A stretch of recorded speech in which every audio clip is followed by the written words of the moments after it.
I don't know how I got back because the flights before me got cancelled. The flights immediately after me got cancelled. In fact, one flight that had guys on it came in an hour after me, circled around and went back to Sydney. So I was like, they somehow let me in. But it must have been touch and go because when we got in, we sat on the tarmac for about an hour because they couldn't connect the thing to it. Yeah, it was like going like this. So they couldn't get it on the plane. What was it? Was it rough coming in? It was. I didn't think it was too bad, but then when we got on the ground, fuck. I'll tell you what was bad. Like, we went to taxi, and then we got to a certain point and we stopped. Well, no one realised that we stopped because the plane was just shaking the whole time. So it feels like it was like still moving. Yeah. Then everybody was like, "Holy fuck! We're actually the plane is going like this the whole time," because it was just fucking so windy down there. Yeah. I don't know how I got through, but yeah, I'm glad I got through because I've been here since Tuesday instead of fucking Thursday. Excuse me. Yeah. And when you were away, we had another lot of rain. How did Jim get on there? Yeah, flooded. Yeah, that's not preventable, I think. It's just Mother Nature. And even yesterday, you said you got 20 minutes of rain and it flooded. Yeah. Crazy. Just the water table, so. Yeah, just everything's saturated already, so there's nowhere for the water to go when it's already full of water. When the land's full of water, there's nowhere for it to go. We're ready. Eugene, it must have been a long time since you took 3 athletes and you didn't get a W. Yeah, no, it was a hard night at the office Sunday night. But that's high level sport. Yeah. You know, it's not, we're fighting the best people in the world, and you know, there's very little that separates these athletes. And if you don't perform at on the night, you don't get a second chance to take that back. So the important thing is to, accept the losses and learn from them and move on to the next. The old saying, you can lose the fight, don't lose the lesson. Yeah, absolutely. Can you run through them? Shane first up. Shane, after a year off, got in there. His opponent and their team, I felt, did some very good work in terms of studying Shane and figuring out where Shane's weakness and vulnerabilities were. And Shane is not a super fast person. He would be in the category of, he has some explosive power and speed, but he would be in the category of a plodder. So he kind of plods his way around, respectfully, a plodder, that's just how he fights. And this guy moved a lot, which, if not done correctly, can be your kryptonite when you overmove. But I felt this guy, they quickly figured out Shane and Shane's footwork, and they had done some previous study, I feel, and this guy moved a lot more than he has in any of his other previous fights. So that was clearly something that they had worked on. And Shane wasn't able to put himself in position enough to land shots on the guy. And BULDER, he had obviously practiced, drawing Shane in to a certain side, and he had specific shots that he got off. And although I thought, as a corner, I thought we cottoned on to what was going on, Shane, and don't want to give Shane all the blame, but between the both of us, we weren't able to find a way for Shane to negate that. Yeah. And at times when Shane needed to pull the trigger to negate it, he just couldn't. He couldn't find it, and he couldn't find it because the guy's movement was stifling Shane. And and you can do nothing but congratulate the guy. The guy came in there with a great plan. His team, great plan. The guy was in great condition. And congratulations to BULDER and his team. They did everything they needed to do. They made weight, stuck to the rules, and it was, yeah, congratulations to them.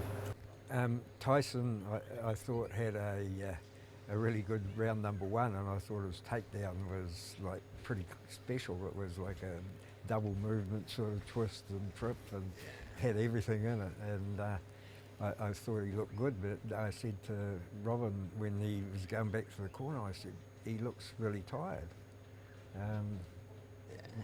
What are your thoughts? I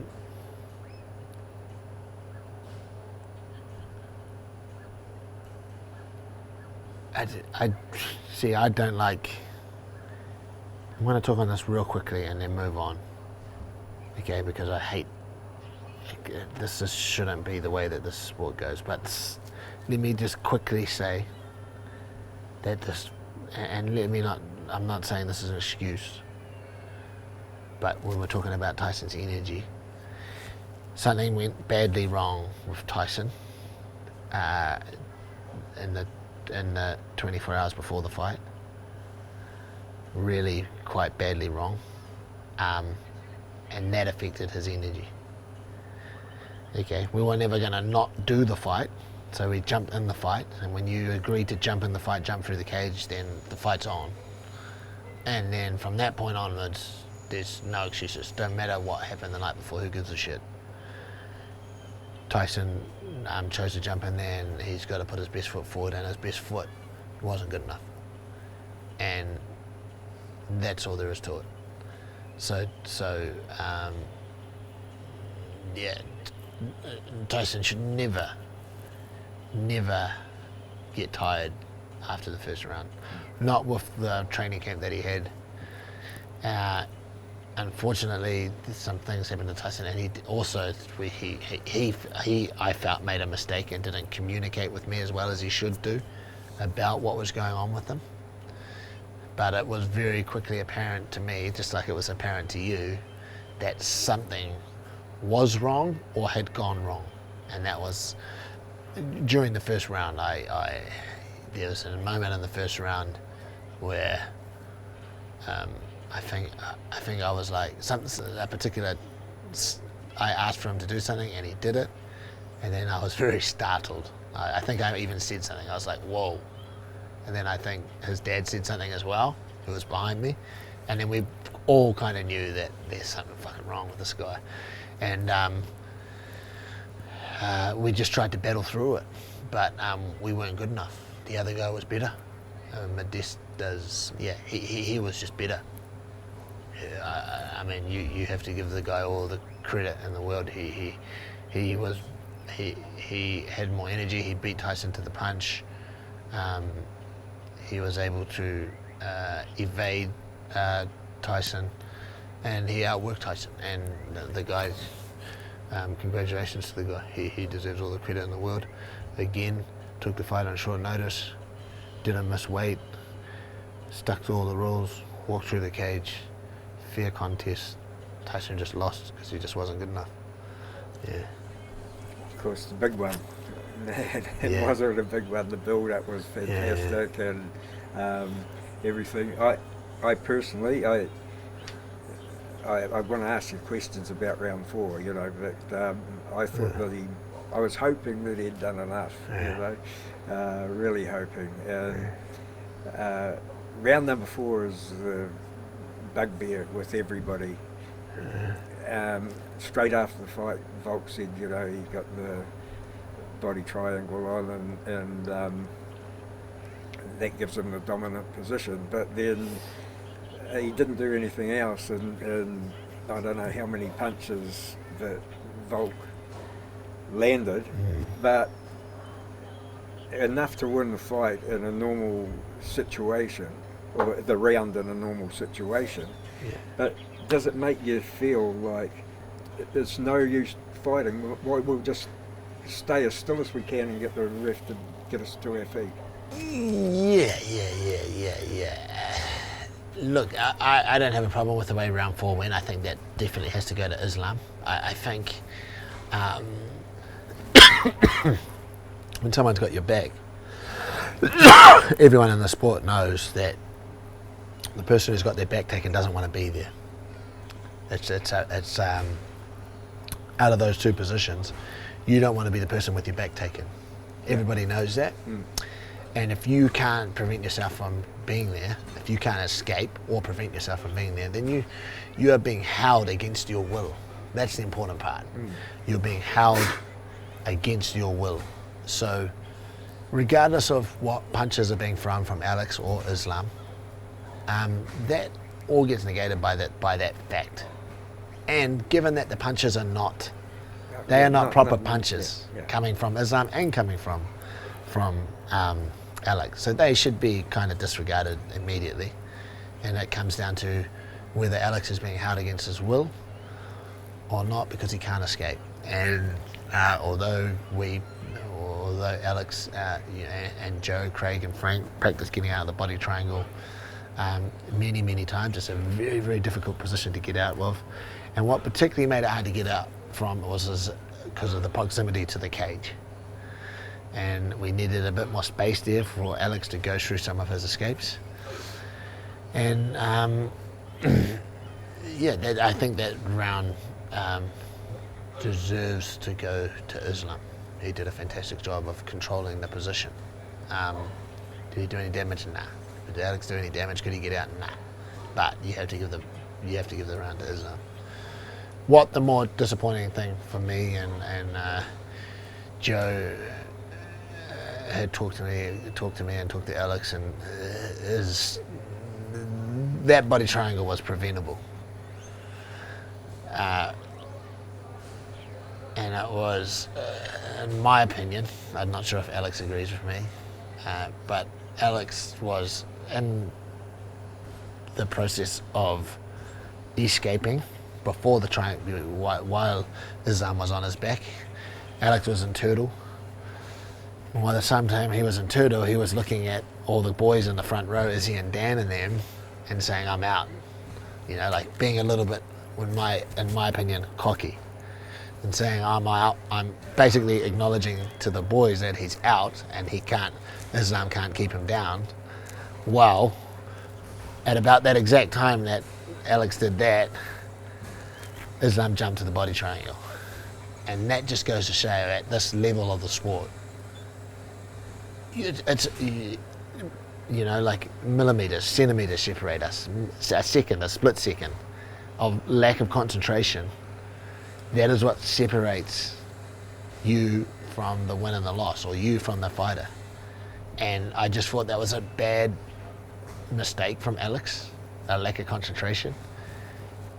And that if he had not perhaps paid so much attention to the boys, and he would have maybe had that split second to prevent the body triangle. And as we know, prevention is always better than cure in the sport. Yeah. So yeah, I expressed, and I'm sure Joe has, I expressed my frustration at that particular situation. How did you think the rest of the fight went? How did you score it? Look, mate, I had, and this is the thing, this is my opinion. And I am one of the first people to say that even if you try and be impartial, even if you try and not be biased, impossible. I'm the first person to say it is impossible to not be biased. That's why people like me and people around Alex shouldn't judge the fight. And that's why they don't judge the fight. That's why Islam and his team shouldn't judge the fight. That's why he put 3 independent people there. and then you hope that they do the best job of the job that they can. But I thought we scraped it. But at the end of the day, the 3 guys didn't, so what does it matter? They are the people that count, and that doesn't matter. that fourth round would have sealed the deal either way, I think. And Islam got it, so congratulations to him. He did a great job. Yeah. I did an interview with Dan, and I put it up and then found out that he'd broken his hand. What happened? Yeah, absolutely. Yeah, he just, training accident. And these things happen. Like, this is not, we are not playing tiddlywinks, you know. And someone went to take Dan down, and he had his hand in kind of this position, maybe caught in a t-shirt, and it bent his arm back. And then a guy pressured into him against the cage, against the wall, and it bent his hand back, and then something gave way in his hand. And is it a long-term thing? Is it? No. It's just a normal broken kind of hand injury, which is 6 to 8 weeks. Yeah, so he'll be back on soon. And it's not like when you got a broken hand, it's not like you can't. You still have all your other limbs, so you can still do quite a bit of training. Obviously, it's going to be hard to do like a lot of the physical training, or the wrestling and all that, but there's still a lot of things he can do. So it's not like an injury where he's going to be completely sidelined. So I expect him to be back sooner than later. Yeah. You're on the plane again on Monday and away with Janae Harding over to Ireland. Yeah, I mean the year started, so. Yeah, so we're just I'll be in Dublin next weekend, and then I'll come back here, and I'm sure there's somewhere else to go. Oh, Melbourne? Kevin's at the same weekend in Melbourne, and then the year started. The boys are getting into it, like locally, Bellator, UFC, whatever. The least favourite part of me is like the travelling and stuff. I think the gym is the best part, because the gym is what you enjoy and you love, and the gym is where you see amazing things happen and you see fighters progress. In the gym, I don't mind cornering. I think that's pretty cool, but everything like the fight week and in between all that, like if you could just beam me to the corner and do that, that's the best. But nothing, even cornering a fighter and stuff, nothing beats just being in the gym just every day, all day, just getting better as a coach, getting better as a student, getting other people better, helping. This is where you need to go. This is that is the best part of the job. You just wish you could do that all the time, but you can't, because these people eventually have to fight. Yeah. Oh, well, we like being in the gym, and we thank you for inviting us along, and Cool. Appreciate it, and hope you don't have any more flooding problems. Sun's shining today. Yeah, absolutely. Thanks, All right, Tony. how long, I don't know. Yeah, thank you. Hey, cheers, mate. All good. What are you up to? Basically, that company. Oh, you can't put this on camera. No. Yeah.